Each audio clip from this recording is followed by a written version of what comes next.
Here we fucking go. To Sonic.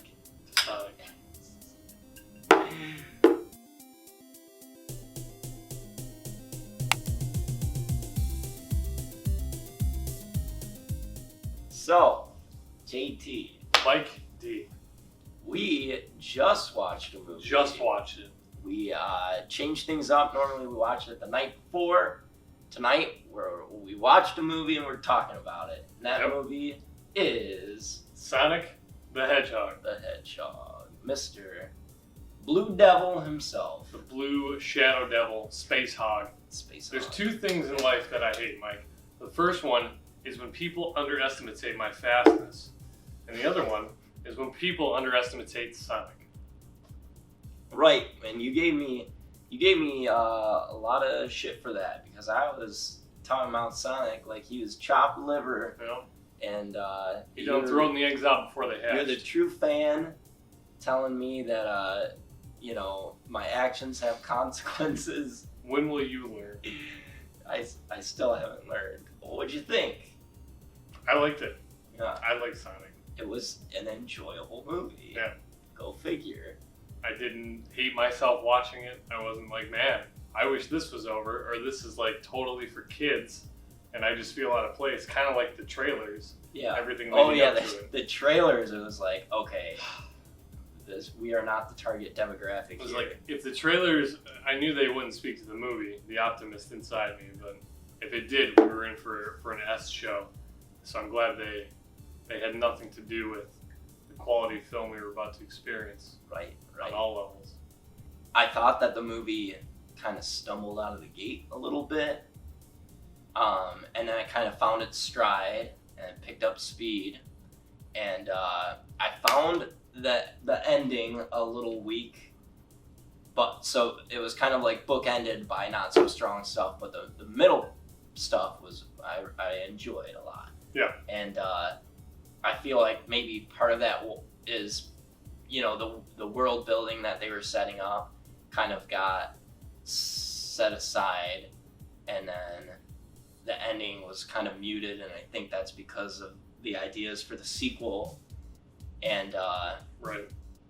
I'm guessing that we're going to get a sequel to this movie.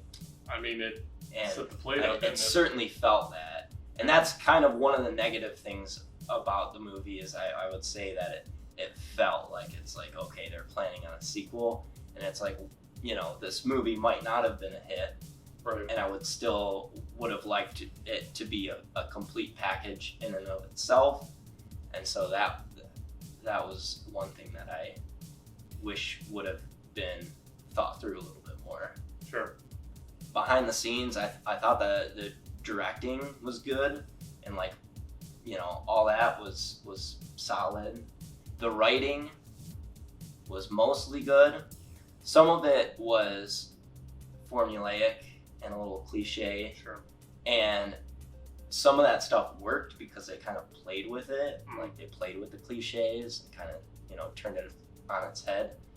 But then other stuff was just straight like formula and Right. kind of Cookie cutter. cookie cutter. Slide it in. So writing was a little bit uneven, but for the most part, it was It's all tough right. to direct a movie like that though, because your main character is inserted after you've done the shots. Yes. So it's like you can't. It's so much harder to prep a shot when like your focal point isn't even there yet. So I bet it was a trick for the visual team to put that together. But And I think probably their animation background helped them with that. Yeah. I think the animation was good. I'm glad they took the time to fix it, and there's been so many CGI movies that just look like trash. well, the original version of Sonic was like, I mean, it was night and day. Right. It was very ugly. And it kind of it makes me even more confused about how they went with that, because my initial thinking on it was that they, Sonic's set in the real world now, so we want to make him more realistic, look like a real hedgehog. And it's like, well, no, the story starts off in Sonic world, Yeah. and he gets ripped out of that world and put in the real world, so he should look like his weird cartoony self. Like, But even he shouldn't look realistic at all. even the first iteration of Sonic was like, it didn't look like a normal hedgehog. It was still clearly Right. like It's an just animated. a Frankenstein between It was the two. a It was like the weird- uncanny valley Yeah, exactly. of hedgehogs. Exactly. That's a good way to put it. Because real hedgehogs are absolutely adorable. Yeah. And then Sonic's, an appealing character, and they just like merged the two into this perfect, It was ugly, so weird. thing. Yeah. So, good thing they fixed it. Good on them, yeah. Because they could have just shoveled that out and called it a day. Because, like, if they did want to set it in the real world, which would be a strange take, but they had made Sonic look exactly like a hedgehog, like, I'd be open to seeing it at least. Like, Sure. Okay, check it out. But It wouldn't have played into this story as much. They would have had right, taken a different angle there. A hedgehog falls into a vat of nuclear waste. And Sure. in front of the camera, or I guess post camera. Let's talk about Ben Schwartz first. I thought he did a good job voicing Sonic. Right. Lively, funny. I mean, that was kind solid. of fits, like, I kind of expected that from him. Yeah. So, yeah, works well. James Marsden, I like too. Like, he had some good, like... Wasn't he in a similar movie to this before? Like some animated Yes. live-action mesh hybrid thing? The one with the rabbit. There was, like, the Peter Rabbit. Was it Peter Rabbit? God, I don't remember if it was that one or something else. When I just see him, I Hop, picture him... Hop. Hop. Yeah. It was like the Easter Bunny rabbit one. I picture him as the guy in an animated, like, live-action mesh movie. Yeah. Like, he's like that. He's typecast as the guy Yeah, he that could be typecast plays as second fiddle to his animated to a character. CGI, some sort of creature thing with ears. I thought he pulled it off. Yeah, for sure.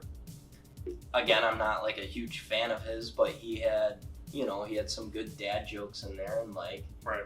I did like how the writing, like, they spent enough time to actually give him like an arc for his character, Right. so that his, like, he could fulfill his destiny, his story, as well as Sonic doing his thing. And then Jim Carrey, what do you think of Jim Carrey?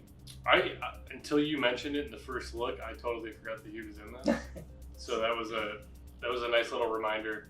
I mean, you kind of got a vibe of like the old Jim Carrey, Yeah, and like that, Ace Ventura. that shtick stuff he used to do, and I was like, this is the stuff you miss Yeah, with Jim Carrey. So it's like a little bit of nostalgia, with like a reminder that things are different now. I really love Jim Carrey as Doctor Robotnik, and my only negative for that is with the writing. Is like, I wanted to see him go full-blown crazy Robotnik. As I said in the first look, I wanted it to be like his origin story, Mm-hmm. and he was just kind of crazy the whole time, Right. and never went just like full-blown absolutely nuts. And I was really wanting that at the end, and we didn't get it. Yeah. So Well, going back to the sequel thing, that's just Right. something I feel like they Yeah, teed up they- for the. yeah, So. planning on that for the sequel, which it's like, that's awesome. Excited for Sonic the Hedgehog 2, but it's like, I wish I could have Mike had wants his fulfillment now. Yes. Give it to him now. Yes. For what they were trying to do, which is, Every movie, again, is graded on its own on merits. its own scale. So, Strong 8. 8. Yeah. Strong 8. Any background on that, or? I mean, to your points, you brought up a couple things. Like, if they would have treated this more like a standalone movie that had some closure in its own regard, I feel like that would have helped. Yeah. Instead of like using this as a vessel to tee up like a sequel. The franchise. I hate when movies do that. We man. got the Tails spin-off coming. We got Knuckles, and we got the crossover with Mario. We got Yeah, exactly. Like when you use a movie to tee up the next movie, like that bugs me a little bit. So Yeah. I couldn't give it a 10 from that. And just some of the the character arc stuff, whatever. Yeah. I'm going to give this movie a 7. And when I walked into this movie, I was thinking in my head, 5's dead average, and I'm either gonna, from the reviews and everything, from it being generally liked, I'm either gonna give it a 4 or a 6. Sure. Whether I get bumped in either direction, where 5 is totally indifferent, and I either kind of don't like or kind of like this movie, and it outdid itself from that.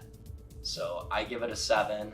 There was some weak writing stuff, and I did want a little bit more in terms of complete package in a single film. So I give it a 7. If I was 10, I'd probably give it a 10. Sure. But I mean, it's definitely an enjoyable film. Yeah. So Jam Movies gives Sonic 7.5. 7.5. That is. Which is, I'm glad that we got you up to a 7, because I knew you were right in the middle of that pony for a while. So. Yeah. And even like while I was watching the film, it's like, okay, can I actually give this movie, And I feel like that's biased of me to like not want to give it a high score, but it deserves that 7. For sure. Recommendations. Mm-hmm. Who would you say go watch this film? I mean, the easy one for me to tee up and swing at is the kids, man. Kids, the youth are gonna find things to enjoy out of this. Right. Whether it's the silly dad jokes, for me it's the hipster jokes. Sonic doing a little floss dance. My main recommendation is for the parents that are taking the kids, like, go into this movie knowing that you'll actually be able to enjoy it too. Mm-hmm. Which is typically reserved for like Disney, Pixar type movies, right? Right. So it's nice to see that from something other than that powerhouse. Right. Yeah, it's perfectly enjoyable for adults, and there are like a couple of more adult humor jokes sprinkled in too that only the parents will get. Yeah. That's cool. I would recommend it to anyone who's ever seen a video game movie and walked out in disgust. Sure. Like, this is one that it helps redeem. You can go into idea. and actually enjoy, and it's not gonna win any awards or anything like that. Yeah. But it's like, hey, I've always been waiting for that one video game movie to like totally blow us away, and I thought maybe like back when Guillermo del Toro was gonna make a Halo movie, it's like, okay, maybe it's that, and okay, maybe it's this, and like nothing ever comes along, and everything's just complete trash. This movie was like, we might not be the best thing in the world, but we could pass as a decent movie. Sure. And it gives me hope for the future of video game films. Like, I can see us going upwards from here. Yeah. Even with the sequel. We'll start out at the beginning. Yeah. At Sonic World. I don't know if it was called Green Hill Zone or the universe that it comes from. We got the tiniest little taste of it. Yeah. And then he left it. So that's something that I really hope comes back in the sequel. I hope that the sequel, because they pretty well wrapped up James Marsden's character's arc. Yeah. So like, I'm done with the humans. The humans are all great. I liked the idea of like the whole town like keeping hush hush about Sonic being there. Sure. And like that like nice warm small town feeling. But I'm ready for him to like leave that, move on to bigger things. And I think a really cool idea would be him going back to save his home world. Doctor Robotnik is marooned on this mushroom planet. I'm hoping that instead of going back to Earth, he finds a way to go to Sonic World and like realizes that there's all this power, because that's like in the games and in the cartoon series, he harnesses the power of like the animals and turns them into robots. And so like I'd really like the idea of Sonic having to go back and like fight for his home that he barely knows, and like try and save the day there. Because So, we never, the main owl huntress princess, Yeah. whatever the hell, just like, whatever the hell that was. We don't know if she's dead or not. yeah, Longclaw. Was it like a mentor, like a mom, Motherly, a sister? yeah. Like we don't know the relationship there. So tying up that, would be a good idea for like a reboot. Yes. I would like to see some of the other animal characters. I mean, we saw Tails at the We saw tail Tails, end, baby. and At the tail end, I like it. I like it. maybe we'll get some Knuckles and some of the other ones from like the cartoon. Yeah. So who knows?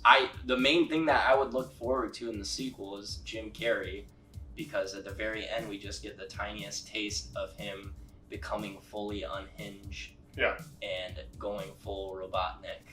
Sure. So I'm excited mostly for that. I did think it was kind of funny. They continuously reference this mushroom world, and then he ends up in the mushroom world at the end.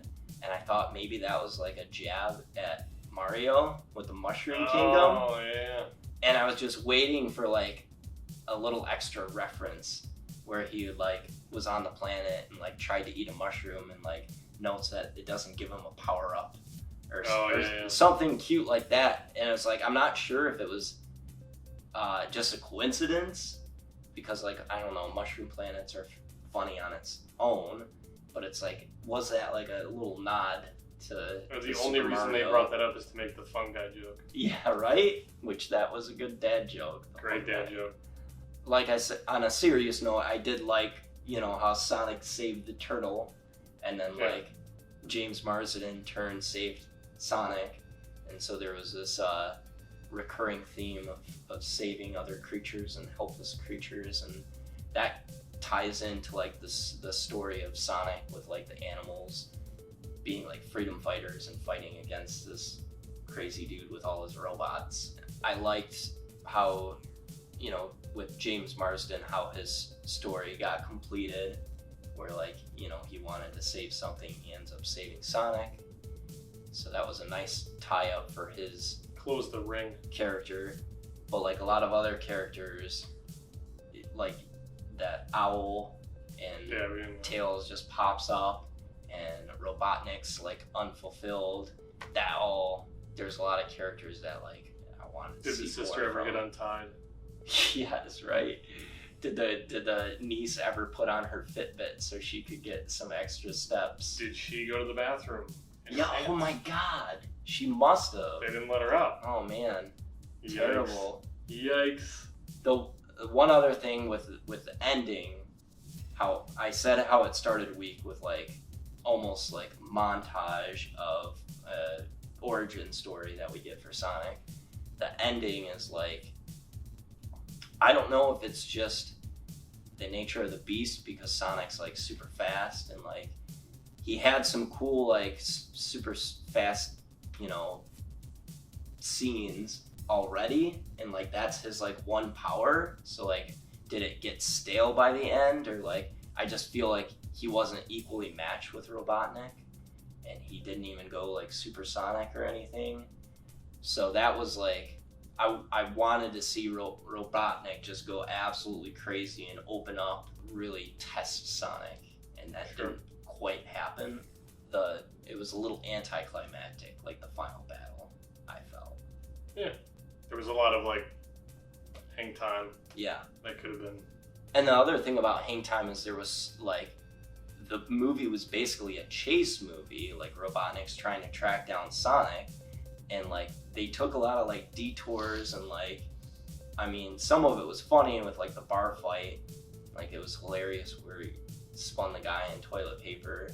Right. That was probably my favorite funny moment, was the guy just like totally mummified in toilet paper. But it was like all this like other bullshit's happening, and it's like, aren't you supposed to be like racing towards the goal so that you don't get caught?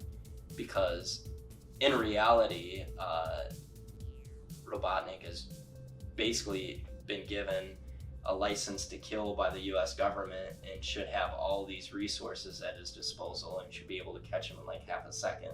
Sure. And like, they get to San Francisco, and like he pulls out his badge to get up to the the top of that building, and it's like, didn't all these people watching the news and like this guy's like, you know, supposedly terrorist, critically dangerous terrorist, sure. And yeah, like let's let him up to the top of the building. What could go wrong? Right now.